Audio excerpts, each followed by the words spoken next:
الحمد للہ رب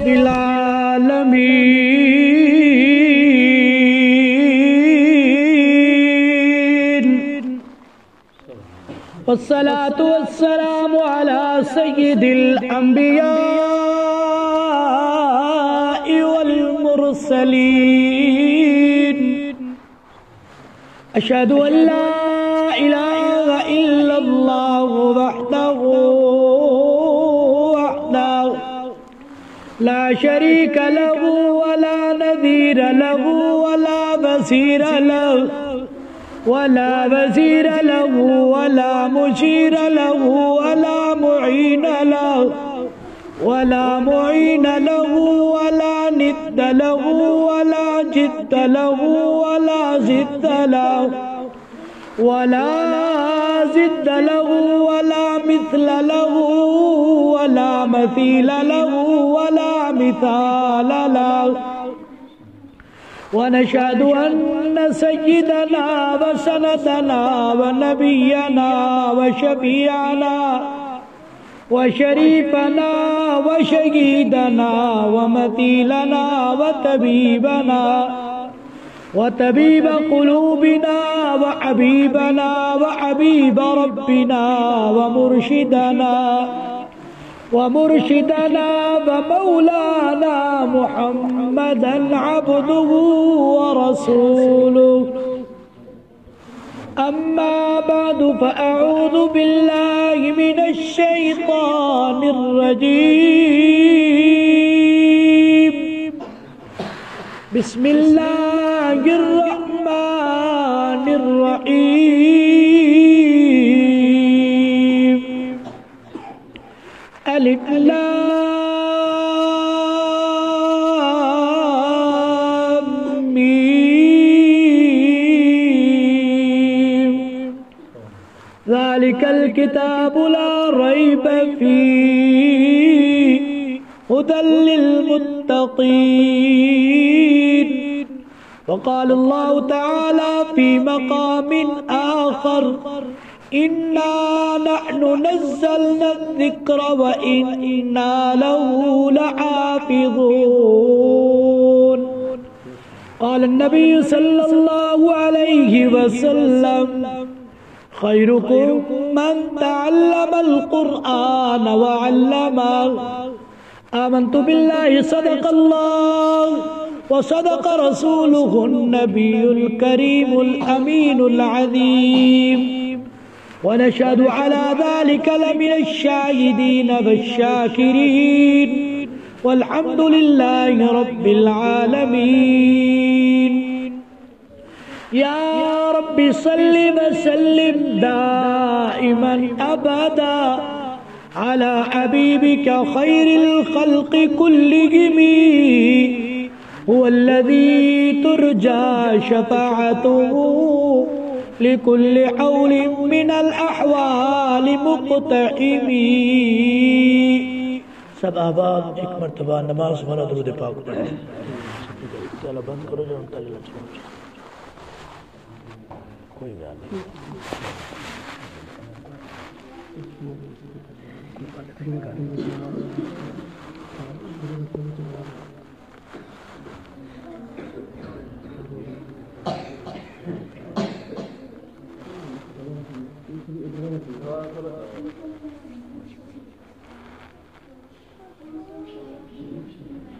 اللہ جل جلالہ عما نوالہ خالق ارض و سما مالک ذوالجلال کا ہم سب پہ لاکھ لاکھ احسان ہے کہ اللہ تعالیٰ نے ہم سب کو قرآن مجید فرقان حمید کی بابرکت محفل میں حاضر ہونے کی توفیق عطا فرمائی ہے۔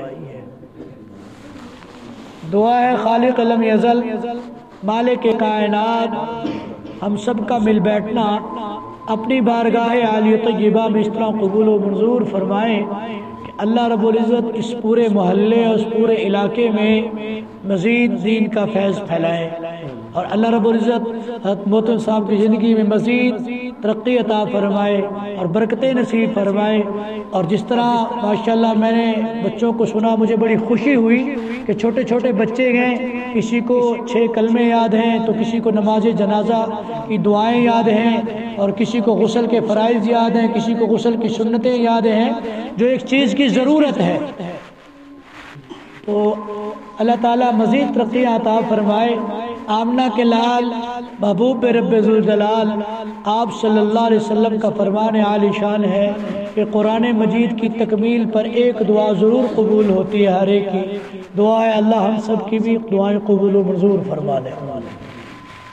ذرا بچے میری طرف دیکھیں، جب باتیں کرنی ہے تو تھوڑا سا پھر آپ آگے پیچھے ہو جائیں، یہ قرآن کی بابرکت محفل ہے، ذرا ایک مرتبہ سبحان اللہ تو کہیں آپ۔ یہ جب کوئی بات سمجھ آ جاتی ہے اچھی بات تو بندہ کیا کہتا ہے بھلا؟ انسان کی ایک فطرت ہے کہ جب انسان کوئی نئی چیز دیکھتا ہے یا اچھی چیز اس کے دل کو لگتی ہے تو پھر وہ بھلا کیا کہتا ہے؟ ذرا آپ کہہ کے دکھائیں، تھوڑی حرکت کریں، اللہ برکت ڈالے گا، آگے ہو جائے۔ فرمایا کہ آمنہ کے لال محبوب رب ذوالجلال جب بات کیا کرتے تھے، صحابہ کرام ایسے مل کے بیٹھا کرتے تھے کہ چادر ڈال دی جاتی، خم نہیں آتا تھا۔ تو جب کوئی بات اچھی لگے تو کیا کہنا ہے؟ تو اللہ جو اونچی آواز سے سبحان اللہ کہ اس کو تو آمنہ کے لال محبوب رب ذوالجلال کی خواب میں زیارت نصیب فرما دے، اور جو اور اونچی آواز سے کہے اس کو مدینہ طیبہ کی حاضری لگوا دے۔ یہ لگتا ہے آپ کو حاضری کا ٹکٹ دینے لگے ہیں تو آپ آمین سبحان اللہ آہستہ کہنے لگے، خیر ہے یہ سبحان اللہ جو جہاں بیٹھ کے کہتا ہے عرشوں پہ اس کا چرچا ہوتا ہے۔ چلیں، الہ العالمین نے اعلان فرمایا اعوذ باللہ من الشیطان الرجیم،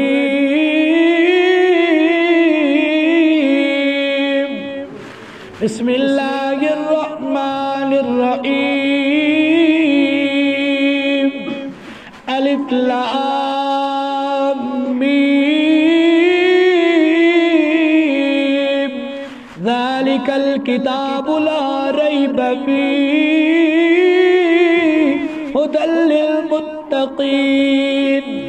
ایمان والوں، نوجوانوں، مہربانوں، بزرگوں، دوستوں، امت مسلمہ کے غیور مسلمانوں، حسنین کریمین کے نانا جان سے پیار کرنے والوں، یہ قرآن مجید فرقان حمید ایسی لا ریب و بے عیب کتاب ہے کہ اللہ رب العزت نے اس کی حفاظت کا ذمہ خود اٹھایا۔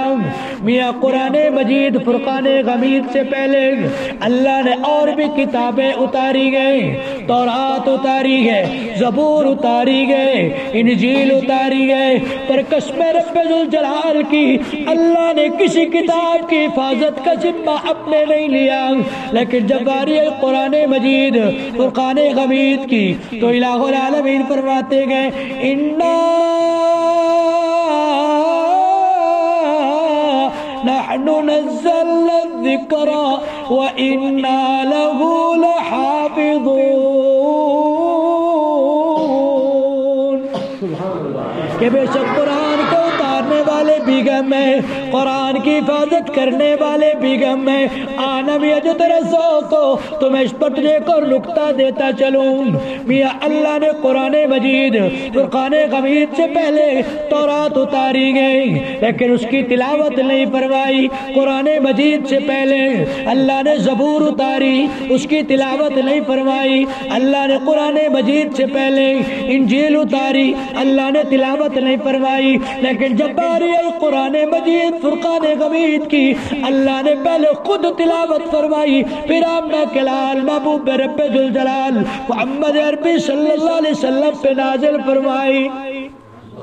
میرا تصور کہتا ہے کہ اللہ نے قرآن مجید کی تلاوت کرتے ہوئے کبھی یوں تو پڑھا ہوگا اعوذ باللہ من الشیطان الرجیم،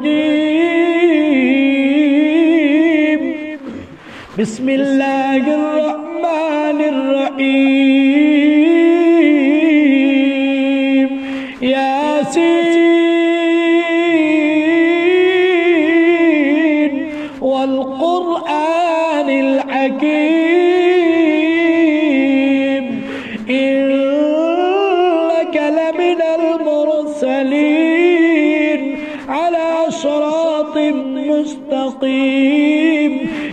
ایمان والو اللہ نے تلاوت کرتے ہوئے کبھی یوں بھی پڑھا ہوگا الرحمن علم القرآن خلق الانسان علمه البیان. کبھی اللہ نے قرآن مجید پڑھتے ہوئے یوں بھی پڑھا ہوگا تبارک الذی بیدہ الملک وهو على كل شيء قدیر.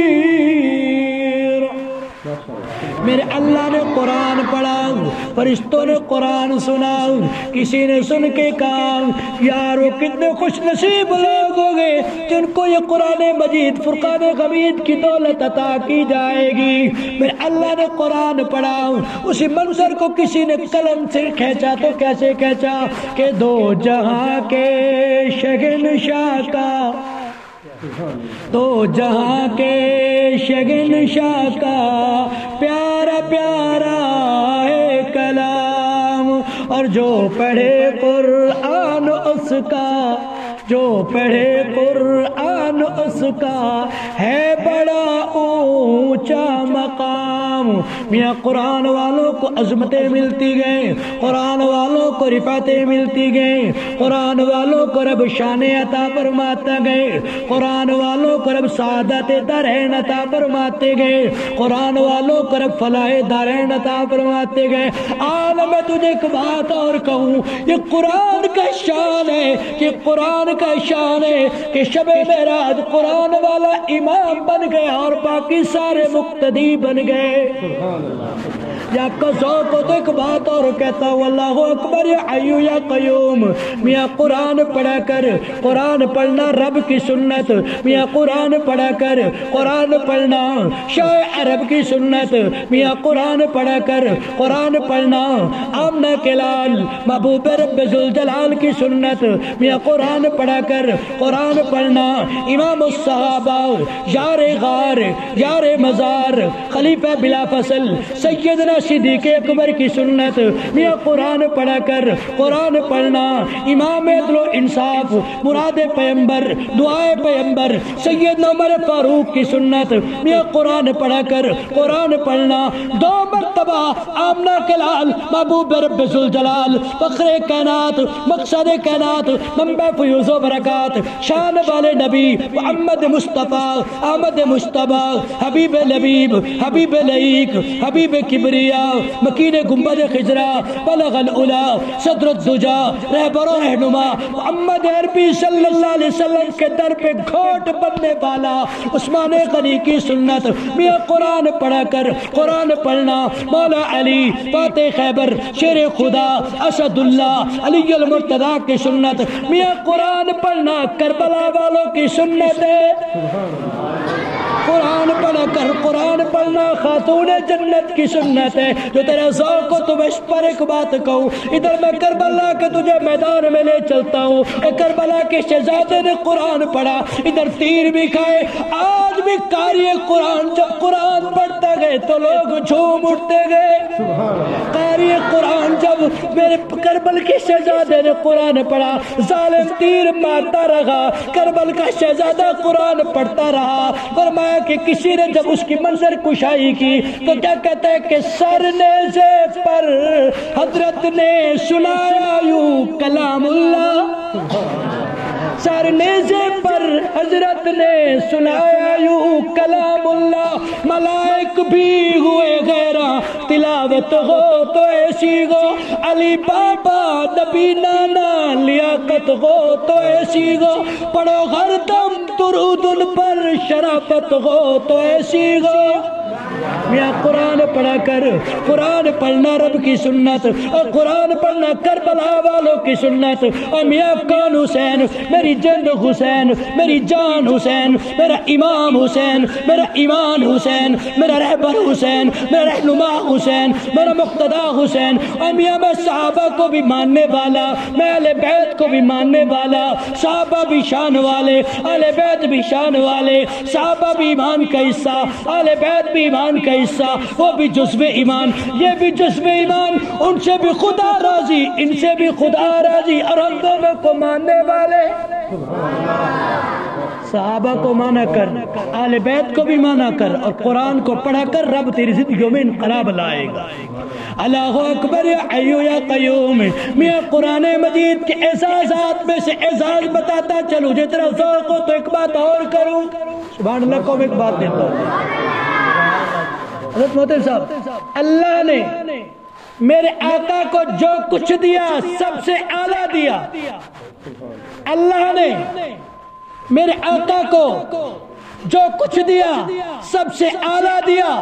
نبوت دی تو سب سے اعلیٰ دی، باقیوں کو نبوت دی، آپ کو ختم نبوت دی، اور آپ کو امت دی تو سب سے اعلیٰ دی۔ آپ کو رمضان دیا تو سب سے اعلیٰ دیا، آپ کو قرآن دیا تو سب سے اعلیٰ دیا، اور آپ کو جبرائیل دیا تو سید الملائکہ دیا۔ جزاؤ کو تو اس پر ایک بات اور کہوں، آپ کو ابوبکر صدیق دیا تو ساری جماعت میں اعلیٰ دیا۔ جو میں یوں کہوں، اور میں کہتا ہوں کائنات کی ہر چیز جو اعلیٰ تھی رب کے خزانے میں، وہ اللہ نے میرے آقا کو دی۔ جیسے کہ پھول تو سارے ہی تھے، گلاب کا پھول میرے آقا کو دیا۔ اور کتابیں تو بہت اعلیٰ تھی، قرآن مجید میرے آقا کو دیا، اور راتیں تو ساری عظمتیں والی تھی، لیکن لیلۃ القدر میرے آقا کو دی۔ امت تو ساری شان والی تھی، پر امت محمدیہ میرے آقا کو۔ اللہ اکبر یا حی یا قیوم۔ الہ العالمین نے اعلان فرمایا، الف لام میم ذالک الکتاب لا ریب فیہ ھدی للمتقین۔ اور لوگوں، یہ قرآن ایسی لا ریب و بے عیب کتاب ہے کہ اس سے پہلے جتنی کتابیں آئی وہ جس نبی پہ اتری گئے ان کی مکمل سیرت ان کے اندر محفوظ نہیں ہے، پر یہ قرآن بھی ایسا شان والا، صاحب قرآن بھی ایسا شان والا کہ یہ کتاب جس نبی پہ اتری گئے اس کی مکمل زندگی کو اس کے اندر بیان کر دیا گیا۔ یہ قرآن ایسی شان والی کتاب ہے کہ جس امت پہ نازل کی گئی اس امت کی ہدایت کا سامان ہے۔ یہ قرآن ایسی شان والی کتاب ہے، امت کو پریشانی آئے گی قرآن پڑھے گا اللہ پریشانیاں دور کر دے گا۔ آج لوگ کہتے یار میرا مال چوری ہوتا گئے، آج 1400 سال پہلے آمنہ کلال نے فرما دیا تھا آیت الکرسی پڑھ کے سوئے گا رب تیرے مال کی حفاظت خود کرے گا۔ آج لوگ کہتے ہیں پریشان ہیں، آج 1500 سال پہلے اللہ تعالیٰ نے قرآن مجید فرقان حمید سے پہلے جب اپنے محمد عربی صلی اللہ علیہ وسلم کو قرآن کو اتارا تو اس وقت کہہ دیا تھا اے پریشان لوگو، افسردہ لوگو، قرآن پڑھ کے اللہ سے دعا کرو گے اللہ تمہاری پریشانیوں کو دور کر دے گا۔ آج لوگ کہتے اولاد نہیں ہوتی، میں کہتا ہوں قرآن کی سورہ مریم پڑھا کر اللہ تجھے اولاد کی دولت سے مستفید کر دے گا۔ یا لوگ کہتے ہیں میرے پاس مال نہیں ہے، قرآن کی سورۃ واقعہ مغرب کے بعد پڑھا کر اللہ تجھے مال عطا فرما دے گا۔ آج کہتا ہے مجھے قبر کے اندر رات سے ڈر لگتا ہے، یا سورہ ملک پڑھا کر رب تیری تجھے قبر کے اندھیروں سے نجات دلائے گا۔ آج کہتا ہے میری اولاد پہ سایہ ہے، سورہ جن پڑھا کر رب تیرے گھر سے جادو جنات کو ختم کر دے گا۔ سورہ معوذتین، سورہ فلق پڑھا کر، سورہ ناس پڑھا کر قرآن پڑھے گا تو ہدایت ملے گی، قرآن پڑھے گا تجھے صحت ملے گی، قرآن پڑھے گا رب تجھے مستجاب الدعوات بنا دے گا، تو قرآن پڑھے گا رب سے دعا کرے گا اللہ تیری دعاؤں کو قبول کرے گا، تو قرآن پڑھے گا رب تیرے گھر میں برکتیں عطا فرمائیں گے، تو قرآن پڑھے گا رب تجھے سعادت دارین عطا فرمائیں گے، تو قرآن پڑھے گا رب تجھے فلاح دارین عطا فرمائیں گے، تو قرآن پڑھے گا رب تیری اولاد کو بھی بعمل بنا دے گا۔ قرآن پڑھ کے تو دیکھ، جب کا ذوق ہو تو ایک بات اور کہتا ہوں، کسی کی یار کو یار کا میسج مل جائے، ملازم کو اس کے افسر کا میسج مل جائے، ایک مرتبہ پڑھا ہے، دوسری مرتبہ نہیں پڑھتا، دوسری مرتبہ پڑھتا ہے، تیسری مرتبہ نہیں پڑھا، لیکن ایمان والوں، نوجوانوں، مہربانوں، بزرگوں، دوستوں، امت مسلمہ کے غیور مسلمانوں، حسنین کریمین کے نانا جان سے پیار کرنے والوں، قرآن ایسا میسج ہے، ایک بار پڑھو مزہ آئے گا، دوسری بار پڑھو گے مزہ اور زیادہ آئے گا، تیسری بار پڑھو گے مزہ اور زیادہ آئے گا، اور جتنی بار پڑھتا جائے گا رب تجھے ترقی عطا فرماتا بنایا جائے گا. آج یا قرآن پڑھے گا کل مرے گا تیری قبر بھی روشن ہوگی. آج تو اپنی اولاد کو یا قرآن مجید پڑھائے گا کل قیامت کا دن ہوگا ہر کوئی نفسی نفسی کہہ رہا ہوگا. حافظ قرآن کے والدین کو ایسا تاج و اعزاز دیا جائے گا سورج اس کی روشنی سے مدھم نظر آئے گا. لوگ پوچھیں گے یار یہ لوگ کون ہیں؟ یہ انبیاء کرام ہیں یا اولیاء کرام ہیں؟ کس بڑے معزز جماعت سے تعلق رکھتا ہے؟ بتایا جائے گا میں یہ عام انسان وہ گئے جس نے دنیا کے اندر قاری کفایت اللہ صاحب کے مدرسے کے اندر اپنے بچے کو قرآن مجید حفظ کروایا تھا. اللہ نے کہا تھا جب کوئی اپنی اولاد کو قرآن کا حافظ بنائے گا تو اس کے سر پہ ایک تاج سجاؤں گا. میرا رب نے وہ وعدہ پورا کر کے وہ تاج سجا دیا ہے. یہ وہ لوگ ہیں یہ اپنی اولاد کو حفظ بھی کرایا کر. آج تو سوال کرتا ہے یہ حافظ بناؤں میری اولاد پتہ نہیں نیک ہوگی یا نہیں ہوگی. اور میاں دنیا کے سارے کام اچھی امید پہ کرتا ہے پر تجھے کیا ہو گیا؟ تو قرآن کی جب باری آتی ہے جب دین کی باری آتی ہے تو شیطان وسوسے اور خیالات دیتا ہے اور برخلاتا ہے حافظ نہ بنانا. کیوں؟ کہتے کھائے گا کہاں سے؟ ایک عجیب سوال ہے. سوال دیکھیے لوگوں کا کہ میں تو سوال نہیں سمجھتا شرارت سمجھتا ہوں. اور جی مولوی بناؤ جی کھائے گا کہاں سے؟ اور اسی بات کو یہاں چھوڑا گیا اور چھوڑو جی مولوی کھاتے ہی بہت ہے. پہلے کہتے ہیں پڑھاؤ نا پھر کہتے ہیں کھاتے بہت. آج بھی دیکھ لو مولویوں کے وظائف کم ہیں پھر بھی خوشحال اور پرسکون زیادہ ہے. یہ قرآن کی برکت ہے. جو آپ کا ذوق ہو تو میں ایک بات اور کہتا ہوں سبحان اللہ. اللہ اکبر یا حیو یا قیوم. میاں میں نسبتوں کا بھی قائل میں نسبتوں کو بھی ماننے والا. ہم اہل سنت والجماعت نسبتوں کے بھی امین ہیں. میاں قرآن مجید عظمت والی چیز ہے. قرآن کے ساتھ جب تو کپڑے کو لگاتا ہے جس کو تو خلاف کہتا ہے اللہ اس کو بھی عزت عطا فرما دیتے ہیں. قرآن مجید کے ساتھ جس لکڑی کی نسبت ہو جائے جیسے ریل ہے اللہ اس کو بھی عزت عطا فرما دیتے ہیں. میں قرآن مجید کے ساتھ وہ گدے جو اوپر سے لگے ہوئے ہوتے ہیں اللہ وہ قرآن مجید کے لگنے کے ساتھ ان کو بھی عظمت عطا فرما دیتے ہیں. تو قرآن اٹھاتا گئے قرآن کو بوسہ دیتا گئے. پہلے گدوں کو چومتا ہے تو قرآن کو بوسہ دیتا ہے. پہلے کپڑے کو اٹھاتا ہے کتنا اچھے سے اچھا فرنیچر ہو اوپر چڑھ کے بیٹھ جاتا ہے سوتا ہے. لیکن ریل ہے بلکہ مٹی ضرور ہے پھر بھی چومتا بھی گئے رکھتا بھی گئے اس کے اوپر سے گزرتا بھی نہیں ہے. وجہ کیا ہے؟ نسبت قرآن ہے. میاں قرآن ریل کے ساتھ آئے تو اس کی قدر کرتا گئے. قرآن کی نسبت خلاف کے ساتھ ہو جائے اس کی قدر کرتا گئے. لیکن قرآن جب تیرے امام کے ساتھ ہو جائے تو اس کی بھی قدر کیا کر. ناراض نہ ہونا اس بات پہ. میں کسی کی فیور نہیں کر رہا یہ حقیقت حال بتا رہا ہوں. اس دور میں اگر سب سے مظلوم ہے تو مولوی ہے. یقین جانی آپ حیران ہو جائیں گے اگر ان لوگوں کے حالات سنیں. تمہارے بچوں کو مفت پڑھائیں گے وہ بچے جب سکول میں جاتے ہیں کپڑے گندے ہو سکول میں نہیں بٹھاتے. وہ بچے ناک صاف نہ ہو آپ کے گھر میں شکایت آ جاتی ہے آج پیرس ڈے ہے آج فلاں ڈے ہے. فیسیں دیتے ہو اخراجات کرتے ہو پھر بھی تم کبھی یہ ان سے نہیں پوچھتے کتنا پڑھایا کتنا نہیں پڑھایا. یہاں آؤ قرآن کرام کے پاس حضرت قاری خلیل صاحب کے پاس حضرت محدث صاحب کے پاس اور یہ تمہارے بچوں کو پڑھاتے بھی ہیں سکھاتے بھی ہیں تمہارے ادب کا طریقہ بھی ان کو بتاتے ہیں. یہ محنت ہے. یہ درس قرآن دیتا ہے. قرآن کی قدر کرو قرآن والوں کی قدر کرو رب تمہیں عصمت عطا فرمائے گا. یہ کون ہے؟ مولانا بدر عالم میرٹھی رحمت اللہ علیہ. یار وہ بندہ کتنے مقام کا ہوگا اس کو جنت البقیع میں مدفن مل جائے. وہ کتنی بڑی عظمتوں کا مالک ہوگا. مولانا بدر عالم حج کرنے گئے وہاں وفات ہو گئی وہاں دفن ہو گئے. ان کا طرز یہ ہے کہ میں تقریر سے ہٹ کے ویسے ایک بات کرنے لگا ہوں کہ 3 مہینے 4 مہینے بعد قبر کو نکال دیتے میت کو نکال دیتے قبر سے.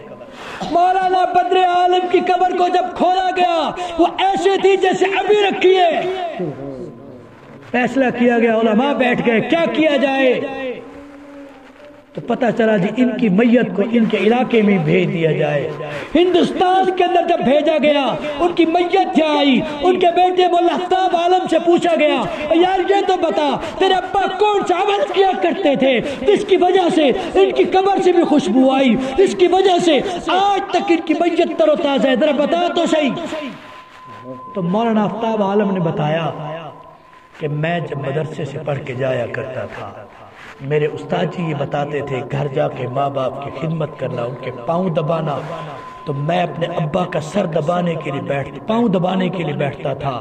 میرے ابا یہ کہا کرتے تھے بیٹا تیرے سینے میں قرآن ہے، جس کے سینے میں قرآن ہو وہ پاؤں کے ساتھ بیٹھے، یہ اس کی بے ادبی ہے، اس لیے تجھے دبانا ہے تاکہ تجھے عظمتیں ملے، میرا سر دبا لیکن میرے پاؤں کے ساتھ نہ بیٹھ۔ یار باپ کے ذمے بیٹے کا ادب نہیں ہے، امام کے ذمے مقتدی کا ادب نبی نہیں ہے، نبی کے ذمے صحابی کا ادب نہیں ہے، نبی کے ذمے امتی کا ادب نہیں ہے، اسی طرح استاد کے ذمے شاگرد کا ادب نہیں ہے۔ اگر وہ خود کسی وجہ سے کرتا ہے تو یہ سارے عظمتوں کے مالک ہوں گے، لیکن اس میں بھی تو کوئی بات ہوتی ہے نا جس وجہ سے اللہ یہ چیزیں ان کے اندر پیدا کر دیتے ہیں۔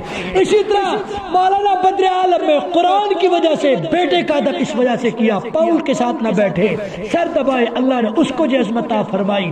جب آپ اپنے امام کا، حافظ صاحب کا، عالم کا، مفتی صاحب کا، محترم کا ادب کرو گے تو رب آپ کو کتنی عظمتیں عطا فرمائے۔ میرے بھائیوں باتیں جتنی کی جائے اتنی کم ہے، کوشش کریں خدا را جب سے یہ موبائل آئے ہیں قرآن کی تلاوت کرو، قرآن کے اوپر بٹی چڑھ گئی، اب قرآن رہ گیا پنچایتوں کے لیے، بس قرآن اٹھا گیا جھوٹی عدالتوں میں اٹھانے کے لیے، جھوٹے فیصلوں پہ جھوٹے قرآن اٹھانے کے لیے، یا پھر چٹیاں باندھنے کے لیے کہتے ہیں یہ قرآن پہ رکھ دیتے ہیں اٹھا لو۔ خدا را اس قرآن کو اپنی زندگیوں میں لے آؤ، اس کو یار تم کوئی چیز الیکٹریشین کی لینے جاتے ہو، الیکٹریشین سے الیکٹرونکس، تو پھر وہ کیا کہتے ہیں میاں موبائل لیا ہے اس کے ہدایات لکھی ہیں، اللہ نے آپ کو بھیجا ہدایات کے لیے، قرآن مجید آپ کو دیا، اس کے مطابق زندگی میں باتیں جتنی کی جائے اتنی کم ہے، وقت کے دامن میں گنجائش کم ہے۔ میں اپنی بات کو ختم کرتا ہوں۔ میرے بھائیوں آج کوشش کریں، کون کون ساتھی ہے جو آئندہ اس مدرسے میں اپنے بچوں کو بھیجے گا یہ بتائیں، تاکہ حضرت محترم صاحب جو دن رات کاوش کر رہے ہیں، اخلاص کے ساتھ محنت کر رہے ہیں، ان کا دل کتنا بڑا ہوگا جب ان کی محنت کیے ہوئے قاری صاحب لائے ہوئے بچوں کو پڑھا رہے ہوں گے، تو ان کو بھی دل اطمینان ملے گا، یار میں اچھے قاری صاحب کا میں نے انتخاب کیا، یار میں نے اچھے کام کا انتخاب کیا کہ رب کا قرآن پڑھ رہے ہیں، مجھے اجر مل رہا ہے۔ تو کون کوئی سارے ساتھی اپنے بچوں کو بھیجیں گے نا، ساتھ ساتھ اس مدرسے کے ساتھ کوئی مالی معاونت بھی کیا کرے۔ یہ مجھے نہ قاری صاحب نے کہی ہے نہ موتی صاحب نے کہی ہے، میں ہی اپنی طرف سے کہہ رہا ہوں۔ جب سے کرونا آیا سب سے زیادہ نقصان مدارس اور مساجد کا ہو گیا۔ آج ہم جمعے پہ آتے ہیں 10 روپے ٹوٹے کرا کے آتے ہیں کہ زیادہ نہ دینے پڑ جائیں۔ آج کسی نے مجھے چندہ دیا تھا، نہیں یار وہ 1000 ٹوٹا تھا، 100 بندہ تھا، اس وجہ سے نہیں دیا۔ تو میرے بھائیوں کوشش کیا کریں، جو پیسے ہم اللہ کی راہ پہ خرچ کریں گے وہ آپ کے لیے سرمایہ ہے، مر جانے کے بعد پتہ نہیں کوئی کرے گا یا نہیں کرے گا، کرے گا تو یہ بچانے کے لیے کرے گا۔ جیسے تو اور میں جنازہ پڑھتے ہیں ناک بچانے کے لیے، میاں مائیں کہیں دی پڑھ سانا کوئی سادہ پڑھ سی، یہ نہ بتا قرآن پڑھ، یہ قرآن تیرے لیے ہدایت بھی ہے، قرآن کتاب خدا بھی ہے، قرآن کلام خدا بھی ہے، قرآن سیرت مصطفیٰ بھی ہے۔ آخری بات کرتا ہوں، اللہ نے قرآن مجید میں ذالک الکتاب کہا، اس قرآن کے لیے 3 لفظ استعمال ہوئے ہیں، ایک کتاب کا، ایک کلام کا، ایک قرآن کا۔ یہ کلام تب تھا جب اللہ نے پڑھا، یہ قرآن اللہ نے اتارا، یہ کتاب قرآن کلام تب تھا جب اللہ نے پڑھا، یہ قرآن تب پڑھا جب آمنہ کے لال نے پڑھا، اور یہ کتاب تب بنی جب صحابہ کرام نے اس کو لکھا۔ نقطہ دینے لگا ہوں، اللہ نے جب قرآن مجید کی ابتدا کی شک کے لیے ذالک الکتاب کہا، ذالک القرآن بھی نہیں کہا، ذالک الکلام بھی نہیں کہا، جبکہ اور جگہ یہ کہا تھا، یہ لفظ استعمال تینوں قرآن مجید میں ہوئے ہیں۔ ذالک الکتاب استعمال ہوا، ذالک القرآن استعمال نہیں ہوا، ذالک الکلام استعمال نہیں ہوا۔ کیوں کہ کتاب کی نسبت اصحاب پیغمبر کی طرف جاتی ہے، قرآن کو لکھنے والے صحابہ کرام ہیں، اور کیونکہ نبی معصوم ہوتا ہے، رب تو ویسے ہی ہر چیز سے پاک ہے۔ کل کو کوئی چوڑا اٹھ کے یہ کہہ دے کہ صحابہ نعوذ باللہ ایسے تھے، تو اللہ نے پہلے کہہ دیا اور ایک کتاب ایسی ہے، ایک کتاب ایسی ہے جو لا ریب بھی ہے، بی ایب بھی ہے، کتاب اللہ بھی ہے، کلام اللہ بھی ہے، منزل من اللہ بھی ہے، اور اس کی حفاظت کا ذمہ اٹھانے والا میرا اللہ بھی ہے۔ زندگی باقی، ملاقات باقی، وآخر دعوانا الحمدللہ۔